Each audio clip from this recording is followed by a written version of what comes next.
सुनो, last class में ivy therapy का कॉम्प्लिकेशन में क्या क्या पढ़े थे? सुनो, लास्ट क्लास में आईवी थेरेपी का कॉम्प्लिकेशन में हम लोग पढ़े थे infiltration, phlebitis, air embolism, catheter embolism पढ़ चुके थे ना। आज का क्लास में हम लोग सर्कुलेटरी ओवरलोड और इन्फेक्शन जो आईवी थेरेपी का कॉम्प्लिकेशन होता है उसको पढ़ेंगे। सुन रहे हो कि नहीं? देखो भाई,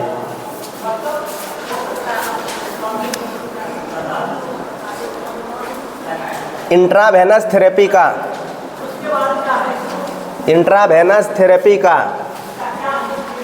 कॉम्प्लिकेशन, इंट्रावेनस थेरेपी का कॉम्प्लिकेशन क्या क्या पढ़े थे बताओ? सबसे पहले पढ़े थे इन्फिल्ट्रेशन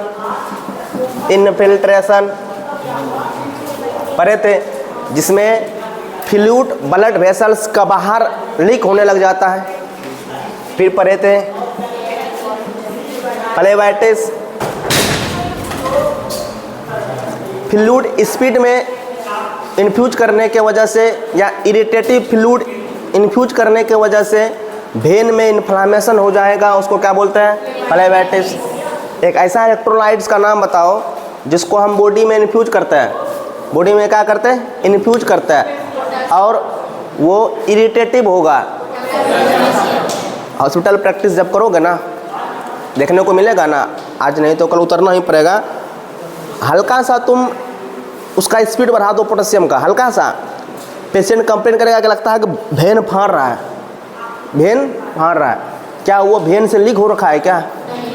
नहीं, वो वेन में ही पोटेशियम जा रहा, क्योंकि इरिटेटिव है इसलिए क्या हो रहा, पेन हो रहा है।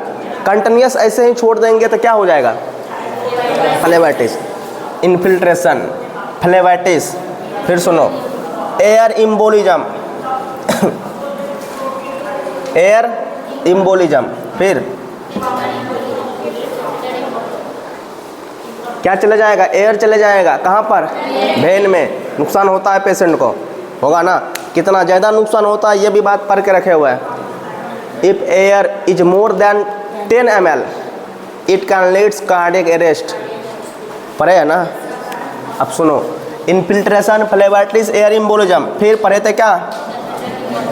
कैथेटर एम्बोलिज्म पढ़े थे ना। फिर क्या पढ़े थे? ये सब हम पढ़ चुके थे ना। अब हम लोग को पढ़ना था एक सर्कुलेटरी ओवरलोड और दूसरा इन्फेक्शन।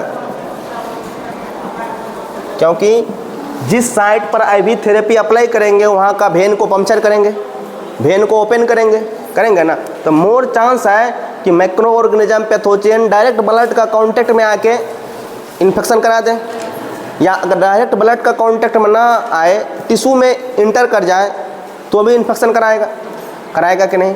तो हमको आज पढ़ना है किसको? सर्कुलेटरी ओवरलोड को। दूसरा किसको पढ़ना है? इन्फेक्शन को। ये पहले भी पढ़ चुके। देखो सुनो, तो कौन सा नंबर? 1 2 3 4 5वां नंबर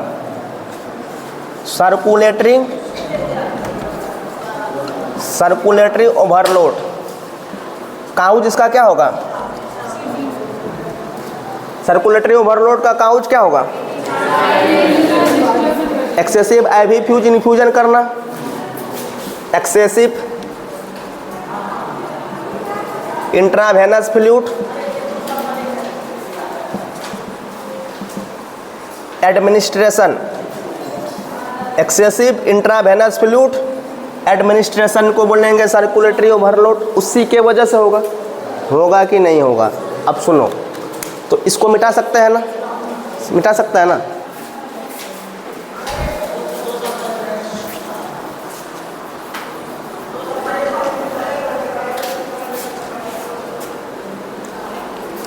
एक्सेसिव इंट्रावेनस फ्लूइड दिए, उस वजह से सर्कुलेटरी ओवरलोड हो गया, हुआ या नहीं रे? अब सर्कुलेटरी ओवरलोड हो गया, क्या क्या दिक्कत हो सकता है? देखो, सबसे पहले ब्लड का वॉल्यूम बढ़ा है, सर्कुलेटरी ओवरलोड की वजह से ब्लड का वॉल्यूम बढ़ा है, तो ब्लड का वॉल्यूम बढ़ेगा तो आर्टरी पर प्रेशर पड़ेगा ज़्यादा, आर्टरी पर ज़्यादा प्रेशर पड़ रहा है, बीपी बढ़ेगा, बढ़ेगा कि नहीं? क्या होगा? पेशेंट का बीपी बढ़ेगा, बढ़ेगा। फिर हार्ट बीट भी बढ़ेगा, ओवर हाइड्रेशन में पढ़ के रखे है ना, फ्लूइड बढ़े, बीपी बढ़ा, बीपी बढ़ा, हार्ट बीट बढ़ा, फिर क्या होगा? फिर क्या होगा? एक्सेसिव फ्लूइड है, वो एक्सेसिव फ्लूइड अगर बॉडी पार्ट में जमा हो जाएगा तो एडिमा करा देगा, स्वेलिंग करा देगा। वो एक्सेसिव फ्लूइड अगर फिर भी रिमूव नहीं हुआ, लंग्स में जाके जमा हो जाएगा तो पाल्मोनरी एडिमा करा देगा, कराएगा कि नहीं? अब देखो, तो ओवर हाइड्रेशन या सर्कुलेटरी ओवरलोड की वजह से पाल्मोनरी एडिमा देखने को मिलता है। अब इसमें स्पेशल क्या सिम्टम्स देखने को मिलेगा? पानी कहाँ एक्सेसिव अमाउंट में जमा हो गया? लंग्स में। अब लंग्स में जब साउंड सुनाई दिया, लंग्स में जब साउंड सुनाई दिया, सॉरी, लंग्स में जब फ्लूइड ज़्यादा हो गया तो कुछ ना कुछ तो लंग्स का साउंड में चेंजेज आएगा ना। क्या ये नॉर्मल चेंजेज आएगा, एबनॉर्मल? एबनॉर्मल चेंजेज आएगा ना। जैसे ही पेशेंट को पाल्मोनरी एडिमा हो रखा है तो एबनॉर्मल लंग साउंड आएगा, तो तुम स्टेथोस्कोप लगा करके जब एस्कल्टेट करोगे, सुनने का कोशिश करोगे तो लंग्स में साउंड सुनाई देगा। उस साउंड को बोलते हैं क्रैकल साउंड। कौन सा साउंड? Crackle sound. जैसी को बोलते हैं रेल साउंड। कौन सा साउंड? Rail sound. सुन रहे हो? एग्जाम का क्वेश्चन होता है कि अगर पाल्मोनरी एडिमा हो रखा है पेशेंट को तो लंग्स को जब अस्कल्टेट करेंगे स्टेथोस्कोप के मदद से तो कौन सा साउंड सुनाई देगा? तो क्या जवाब दोगे? Crackle sound. सुन रहे हो ना? तो अब हम सर्कुलेटरी ओवरलोड का साइन सिम्टम्स लिखेंगे, साइन एंड सिम्टम्स। ब्लड का वॉल्यूम बढ़ेगा, ब्लड का वॉल्यूम क्या होगा? ब्लड का वॉल्यूम बढ़ेगा तो क्या बोलते हैं उसको? हाइपर वोलेमिया। ब्लड का वॉल्यूम बढ़ने की वजह से बीपी बढ़ेगा कि घटेगा? बीपी बढ़ेगा। ब्लड प्रेशर क्या होगा? बढ़ेगा, बढ़ेगा ना।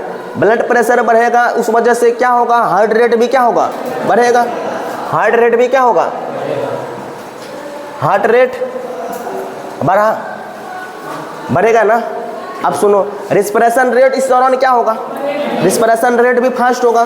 देखो, रिस्पिरेशन रेट फास्ट होने को ब्रेडीपिनिया कि टेकीपिनिया? उसको बोलेंगे हम टेकीपिनिया। पेशेंट को टेकीपिनिया होगा, होगा कि नहीं रे? अब बताओ, हाइपर वोलेमिया बीपी बढ़ा, क्यों बढ़ा? स्ट्रोक वॉल्यूम बढ़ गया था।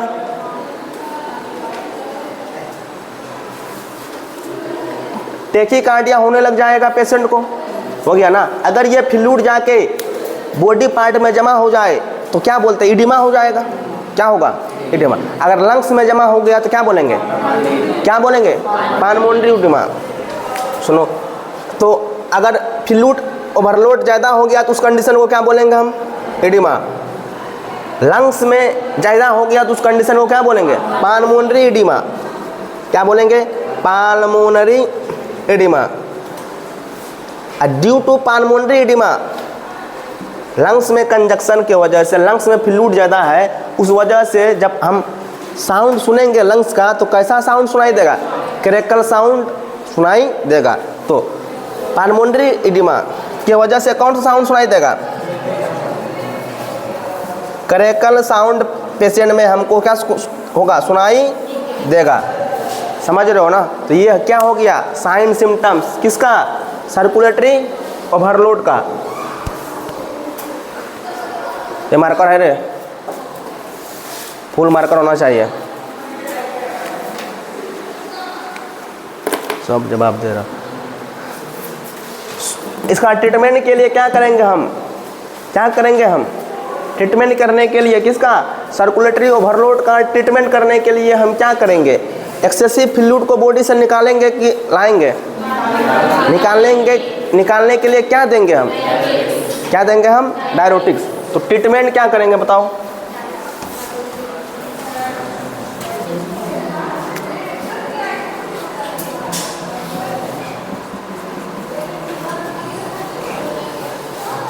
क्या यूज करेंगे? डाययूरेटिक्स पेशेंट को यूज करेंगे। ये डायरेटिक्स यूरिन आउटपुट को क्या कर देगा, डबल कर देगा। यूरिन आउटपुट को जब डबल कर देगा तो बॉडी का एक्सेसिव फ्लूइड क्या हो गया, कम होगा ना। हाँ,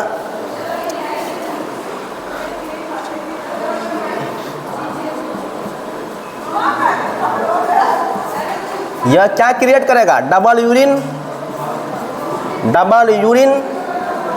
यह डबल यूरिन आउटपुट क्या करेगा, क्रिएट करेगा। कौन, डाययूरेटिक्स करेगा कि नहीं करेगा। जब भी देंगे हम कोशिश करेंगे डाययूरेटिक्स को कब दे, दिन में दे। कब दें हम, दिन में दे। क्या इतना बात समझ रहे हो, समझ रहे हो ना। तो ये किसका हो गया, हम पढ़े सर्कुलेटरी ओवरलोड। अब हमको ये बताओ, तुम क्या बताओगे कि ओलिगो यूरिया और पोली यूरिया में क्या डिफरेंस होता है।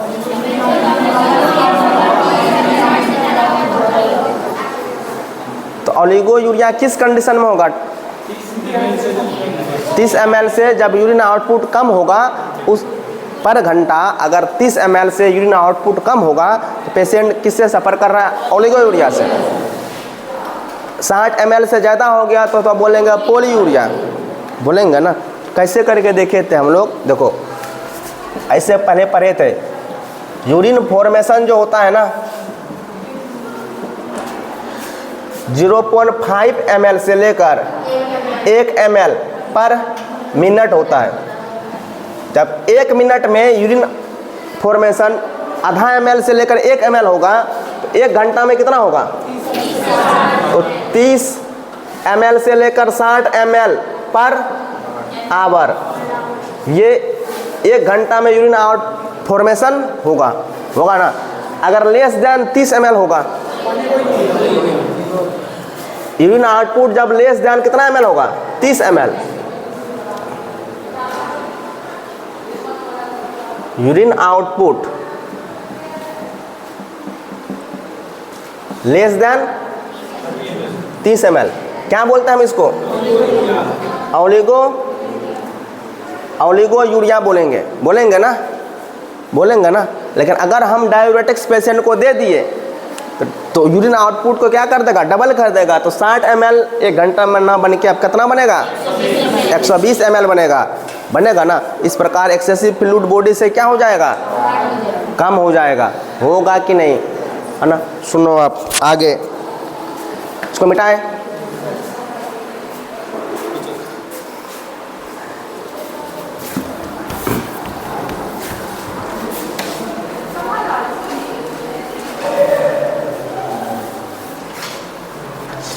सर्कुलेटरी ओवरलोड के बाद क्या बचा, इन्फेक्शन। क्या बचा, इन्फेक्शन। अब देखो कम्मा कॉम्प्लिकेशन था, छठा कॉम्प्लिकेशन क्या था,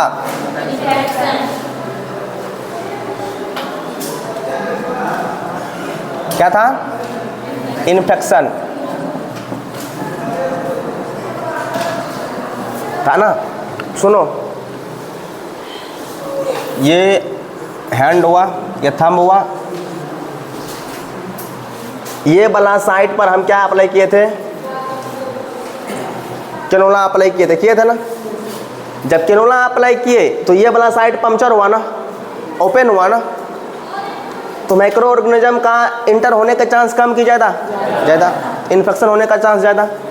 अगर पार्टिकुलर टिश्यू में अगर जाकर माइक्रो ऑर्गेनिज्म बैठ गया पार्टिकुलर टिश्यू में तो बोलेंगे लोकल इन्फेक्शन, बोलेंगे ना। अगर ये ब्लड वेसल्स में आ गया तो क्या बोलेंगे, जनरल इन्फेक्शन, बोलेंगे ना। सुनो, infection micro organism इंटर्स into body by कौन सा रूट, वेनु पंक्चर साइट के थ्रू माइक्रो ऑर्गेनिज्म बॉडी में एंटर करेगा ना। अगर लोकल इन्फेक्शन करा रहा है, लोकल साइट में पार्टिकुलर टिश्यू को इन्वॉल्व कर रहा है तो लोकल इन्फेक्शन। जब भी लोकल इन्फेक्शन होगा तो क्या फॉर्मेशन होगा, इस स्थान पर पस फॉर्मेशन होगा, रेडनेस होगा कि नहीं होगा। लेकिन अगर ये ब्लड में चले गया तो इसको लोकल इन्फेक्शन बोलेंगे, इसको जनरल इन्फेक्शन बोलेंगे ना। अब जनरल इन्फेक्शन होगा तो थोड़ा डेंजर कंडीशन होगा, सुनो, तो इन्फेक्शन कितना प्रकार का होगा? Local infection, particular tissue, particular area involve होगा ना, particular tissue, particular tissue, particular area, particular area क्या होगा?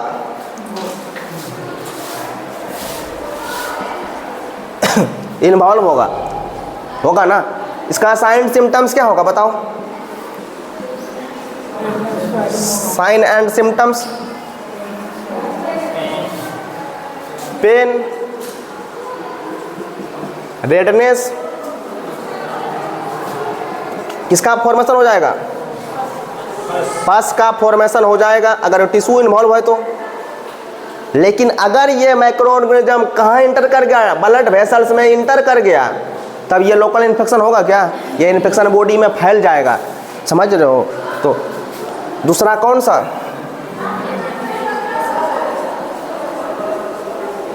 जनरल, दूसरा कौन सा? General infection. जनरल इन्फेक्शन में क्या होगा? Micro organism इंटर्स into blood, micro organism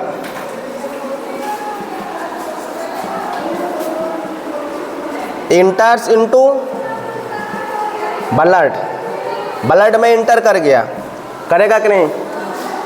करेगा ना। अब इसका साइन सिम्टम्स क्या होगा? अगर माइक्रो ऑर्गेनिज्म कहाँ इंटर कर जाए? ब्लड में, फीवर होगा ना। साइन सिम्टम्स देखो,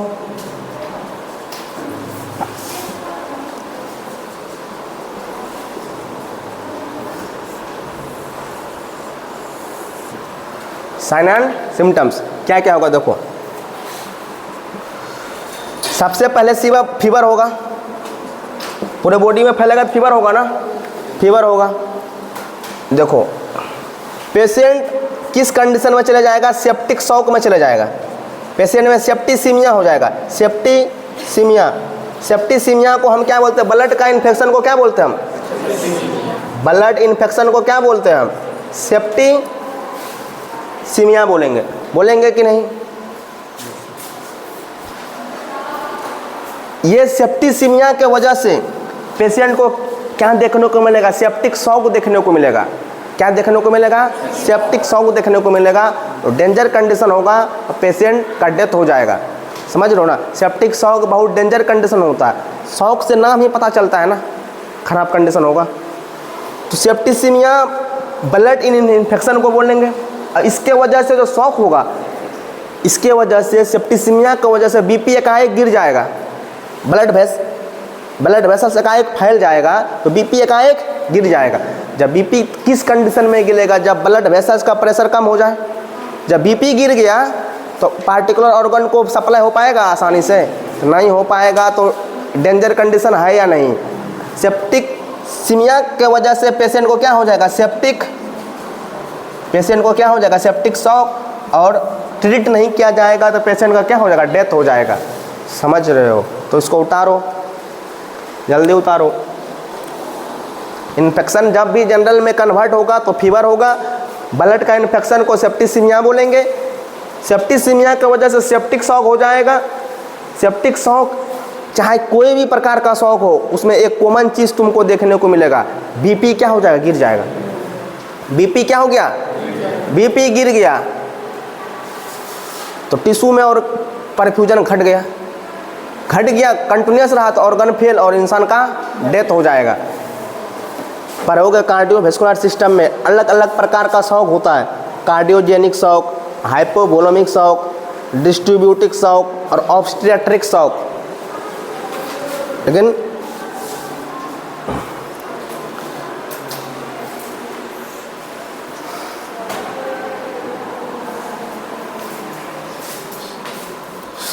बहुत पढ़ना है अभी, सुनो। देखो रियल में सेप्टिक शॉक में क्या होता है पेशेंट को? देखो सेप्टिक शॉक किसके वजह से होगा? सेप्टिसीमिया की वजह से। किसके वजह से? सेप्टिसीमिया को। पहले क्या होता देखो, बैक्टीरिया बॉडी में एंटर करेगा, ब्लड में एंटर करेगा, तो सबसे पहले इम्यून सिस्टम मेरा लड़ने का कोशिश करेगा बैक्टीरिया से, उसको मारने की कोशिश करेगा ना, बैक्टीरिया को मारने की कोशिश करेगा, बैक्टीरिया से लड़ने की कोशिश करेगा, बहुत हद तक लड़ने का कोशिश किया। लेकिन अगर बैक्टीरिया स्ट्रॉन्ग है, उसका संख्या मेजोरिटी में है, तो मेरा इम्यून सिस्टम हार जाएगा। जब हार जाएगा तो हाथ खड़ा कर देगा कि हमसे अब नहीं होगा, हमसे अब नहीं होगा। जीत किसका हो गया? बैक्टीरिया का। जीत हो गया ना। जब बैक्टीरिया इम्यून सिस्टम से जीत जाएगा, जीतने के बाद बैक्टीरिया का टारगेट क्या होता है देखो, बैक्टीरिया का टारगेट होगा कि चलो अब ब्लड वेसल्स को क्या कर दे, ब्लड वेसल्स को क्या करेगा? डायलेट कर दे। क्या कर दे? जो ब्लड वेसल्स पहले इतना डायमीटर का था, अब वो डायलेट होगा, कितना हो गया? 12 हो गया। ब्लड वेसल्स क्या हो गया? Dilate blood vessels. Blood vessels क्या हो गया? डायलेट हो गया। हुआ कि नहीं? जब ब्लड वेसल्स डायलेट हो गया तो अब इस पर प्रेशर कम की ज़्यादा होगा? कम होगा ना। प्रेशर क्या हो गया? यहाँ पर प्रेशर क्या हो गया? कम हो गया। प्रेशर कम हुआ और ब्लड वेसल्स डायलेट हो गया। बॉडी का मैक्सिमम फ्लूइड ऊपर में रहेगा कि नीचे में रहेगा? नीचे में रह जाएगा, जिस वजह से वाइटल ऑर्गन, ब्रेन, हार्ट को सप्लाई क्या हो जाएगा? घट जाएगा। घटेगा कि नहीं घटेगा? हाँ। तो ब्लड वेसल्स डायलेट हो गया, ब्लड वेसल्स डायलेट हो गया। डायलेट हो गया तो क्या हो गया? हाइपोटेंशन। शॉक में एक चीज़ कॉमन है, शॉक को दूसरे नाम में ही हम क्या बोलते हैं? हाइपोटेंशन। क्या बोलते हैं? हाइपोटेंशन। सुन रहे हो ना? हाइपोटेंशन हुआ, वाइटल ऑर्गन में ब्लड सप्लाई क्या हो गया? कम हो गया। वाइटल ऑर्गन में ब्लड सप्लाई कम हो गया तो कंटिन्यूस रहा तो पेशेंट का क्या हो जाएगा? डेथ हो जाएगा। होगा कि नहीं? होगा कि नहीं रे? तो सेप्टिक शॉक किस प्रकार मैकेनिज्म करता, हम तुमको ये बात बताए। अब हम क्या देखेंगे कि ट्रीटमेंट कैसे करेंगे। ट्रीटमेंट कैसे करेंगे? किसका? इन्फेक्शन का। तो कैसे करेंगे बताओ?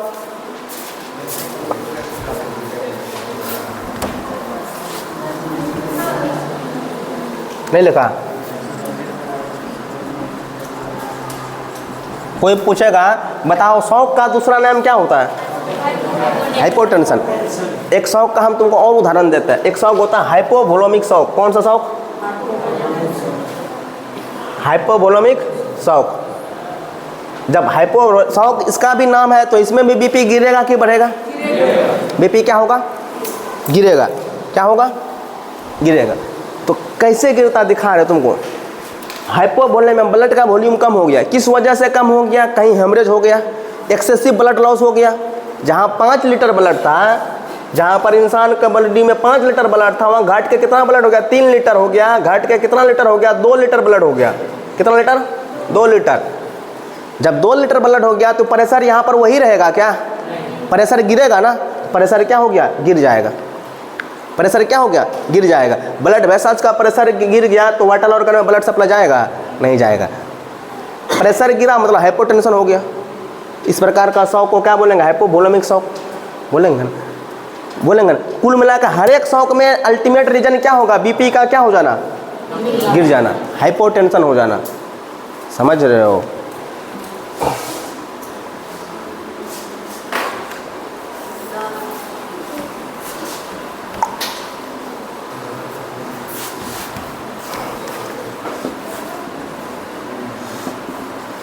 ट्रीटमेंट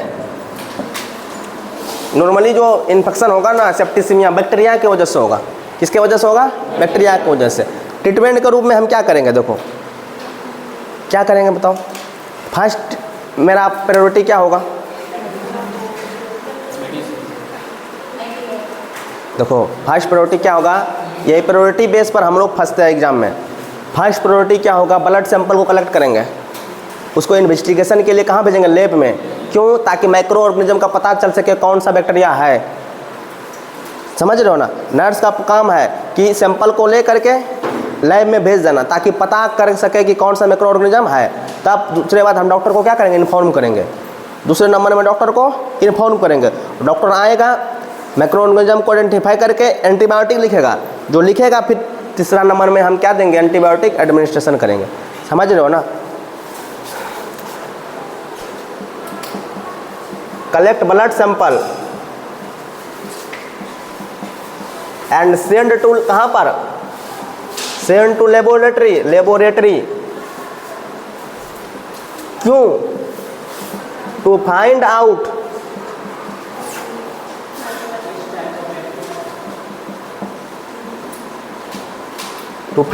बैक्टीरिया, कौन सा बैक्टीरिया है। उसके बाद तो दूसरे नंबर में हम क्या करेंगे, डॉक्टर को क्या करेंगे, इन्फॉर्म। डॉक्टर क्या एडवाइज करेगा, एंटीबायोटिक, बैक्टीरिया को मारने के लिए एंटीबायोटिक। अब डॉक्टर डिसाइड करेगा कि ब्रॉड स्पेक्ट्रम एंटीबायोटिक देंगे कि short spectrum antibiotic, according to infection, according to bacteria decide करेगा। तो हम तीसरे नंबर में क्या देंगे उस पेशेंट को, एंटीबायोटिक। इस प्रकार हम इन्फेक्शन को ट्रीट करेंगे कि नहीं। हाँ, पानी पीने दो, पानी पी लिया सब।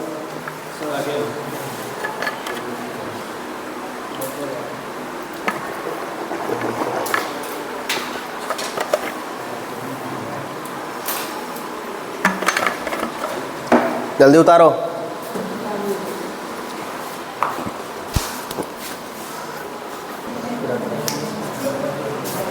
सुनो, आगे सुनो। देखो अभी सभी तो इस पर आईवी थेरेपी का कॉम्प्लिकेशन पढ़ लिया ना।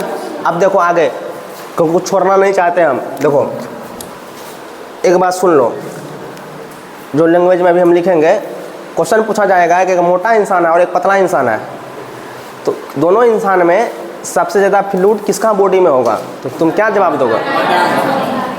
दोगे, हाँ। देखो रियल में मोटा इंसान में फ्लूइड का वॉल्यूम कम होता है एज कंपेयर टू पतला इंसान। समझ रहे हो, पतला इंसान और लंबा इंसान में फ्लूइड का अमाउंट ज़्यादा होता है मोटा इंसान के तुलना में। समझ रहे हो ना, उसको लैंग्वेज में अभी हम लिखेंगे। क्यों, क्योंकि मोटा इंसान ओबेस जो होता है ना, उसका ओबेसिटी फैट के वजह से, समझ रहे हो ना, एक्सेसिव मसल्स प्रोटीन के वजह से, ना कि फ्लूइड के वजह से। बात समझ रहे हो तो ठीक, नहीं तो याद रखना कान खोल के कि पतला इंसान और लंबा इंसान का बॉडी में फ्लूइड का अमाउंट ज़्यादा होता एज कंपेयर टू मोटा इंसान। क्या इतना बात समझ गया। अब दूसरा बात, सनवाज कर रहा है ऐसे, जीत गया लेकिन हम कुछ बोल दे।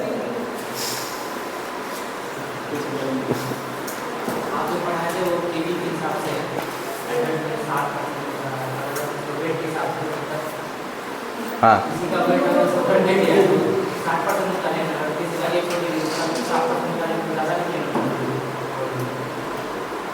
क्या फ्लूइड, इठो बात कल पूछना, अभी छोड़ दो।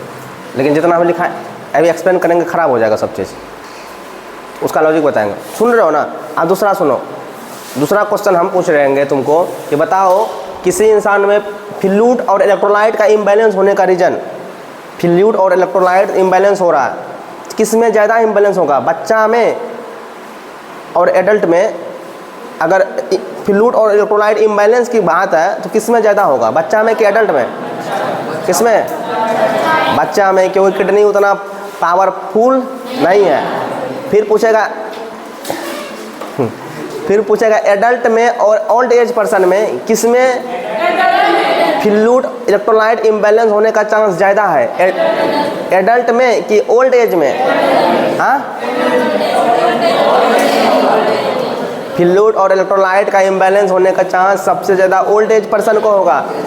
सुनो, क्योंकि ओल्ड एज पर्सन का किडनी का पावर वो नहीं रहा। किडनी इम्पोर्टेंट रोल प्ले करता है ना फ्लूइड और इलेक्ट्रोलाइट के लिए। किडनी काम सही से नहीं करेगा तो सोडियम, पोटेशियम, तुम्हारा वाटर सब यूरिन के थ्रू बाहर चले जाएगा। समझ रहे हो ना। क्या क्या सीखे, पतला इंसान और लंबा इंसान में फ्लूइड का अमाउंट ज़्यादा होगा, इतना समझ रहे हो। दूसरा सीखे कि चाइल्ड और ओल्डर पर्सन में फ्लूइड और इलेक्ट्रोलाइट इम्बैलेंस होने का चांस ज़्यादा होगा। दूसरा चीज़ सीखे कि नहीं सीखे? क्या उसको लैंग्वेज में लिखेंगे ना? सुनो,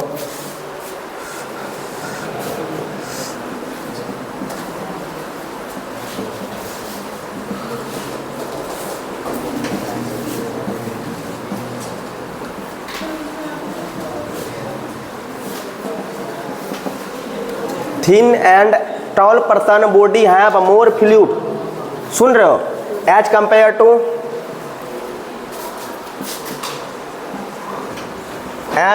टू ओबेज पर्सन। इधर सुनो साहिल, तुम्हारा जवाब सुनिए, लो इधर सुनो, देखो कोई इंसान है, इतना लंबा है, इसका भी वजन कितना है? 60 किलो है। कितना किलो? 60 किलो। समझ रहे हो कि नहीं? सुन रहे हो ना? 60 किलो का दूसरा इंसान है,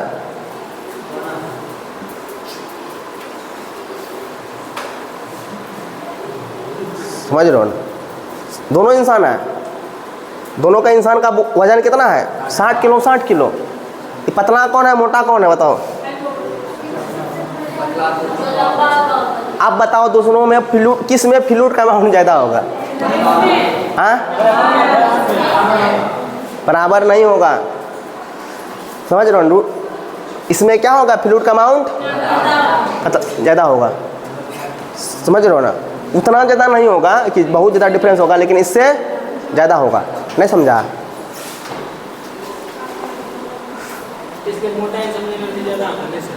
मोटा इंसान में एनर्जी ज़्यादा होता है, उसका कैपेसिटी पर डिसाइड करता है, उसका बॉडी का स्ट्रक्चर पर डिसाइड करता है। इधर देख, एंड और सुनो, इधर सुनो, हाँ इधर सुनो। दूसरा, children and older person have more chance of fluid and electrolyte imbalance. तो लिखो, चिल्ड्रेन एंड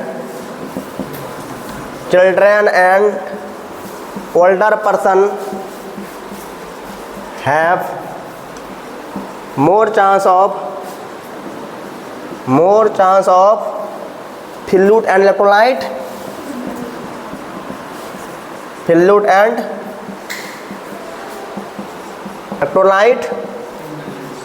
imbalance, क्योंकि इसका किडनी उतना पावरफुल नहीं हो पाता है।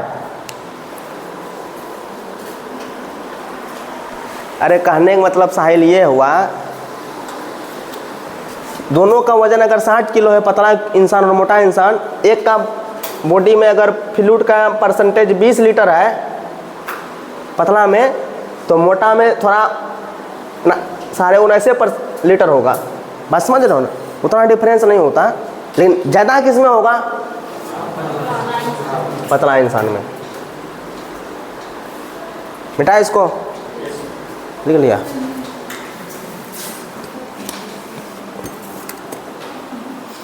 दंगाएंगे बादाम थोड़ा।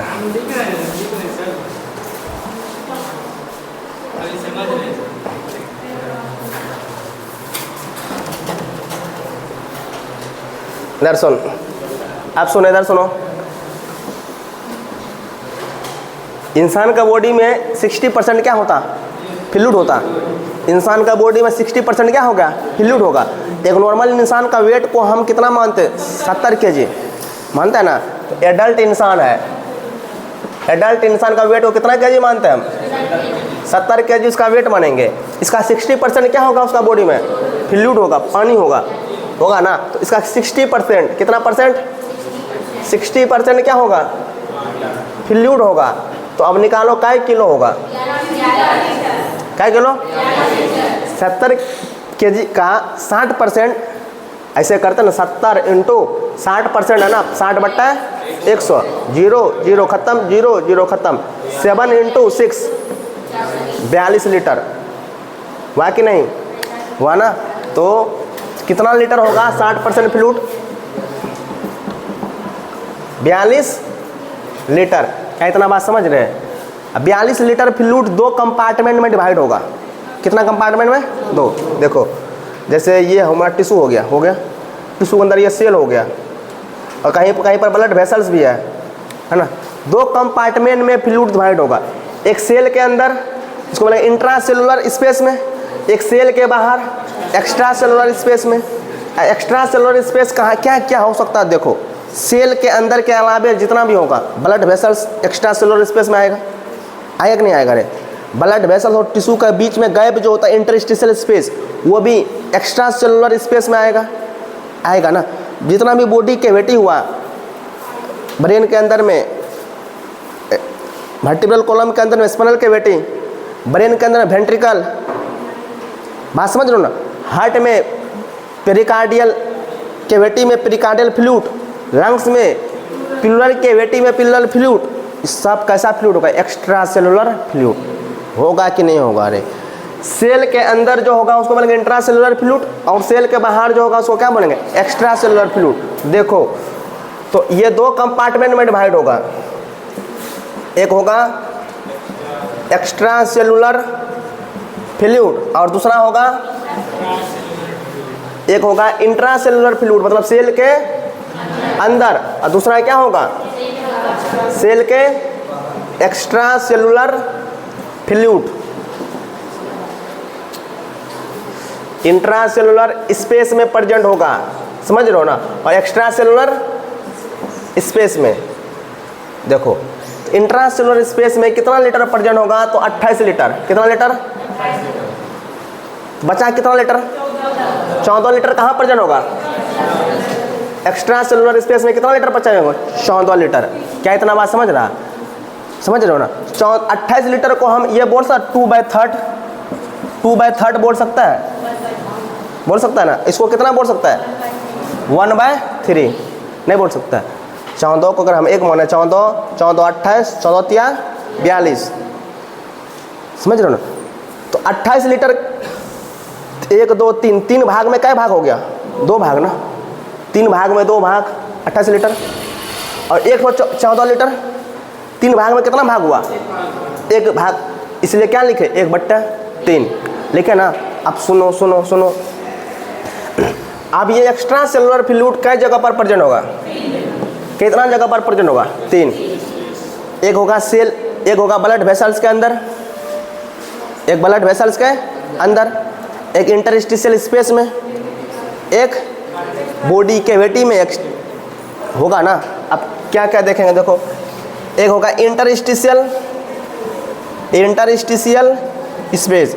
किसको बोलते हैं interstitial space, space between blood vessels and tissue. ए भैया ये टिश्यू हुआ और ये ब्लड वेसल्स हुआ ना, ये बीच का स्पेस को क्या बोलेंगे, जहाँ से एक्सचेंज होता है रे भाई, उसको क्या बोलेंगे, इंटरस्टिशियल स्पेस। अब देखो ब्लड वेसल्स के अंदर में भी होगा ना ऐसा, उस स्पेस को क्या बोलते हैं, इंट्रावेस्कुलर स्पेस।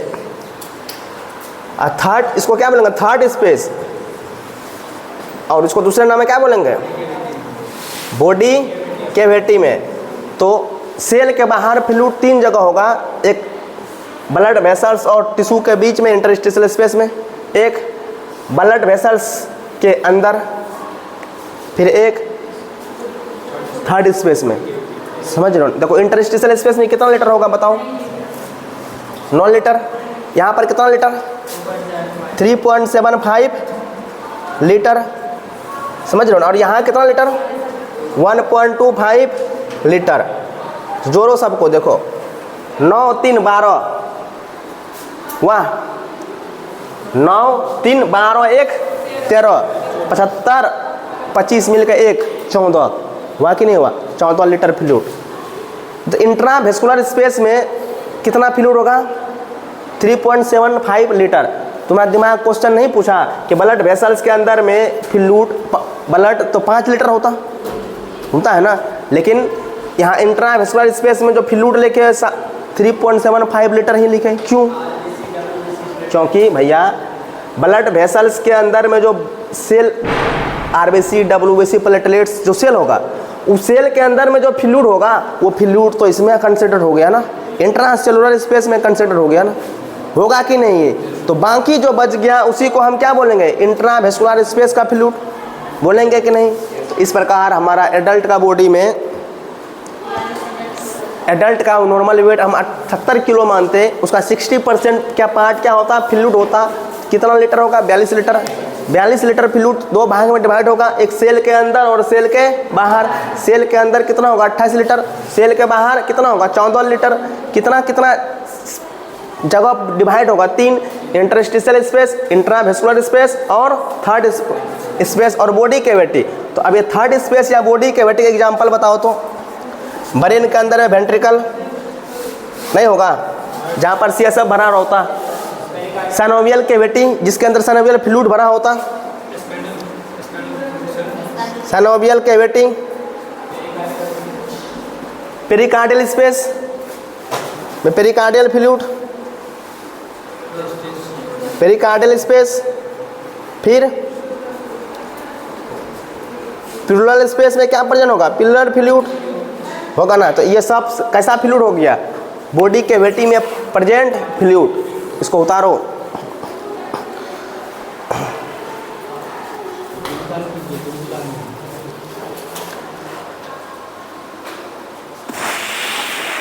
जल्दी उतारो।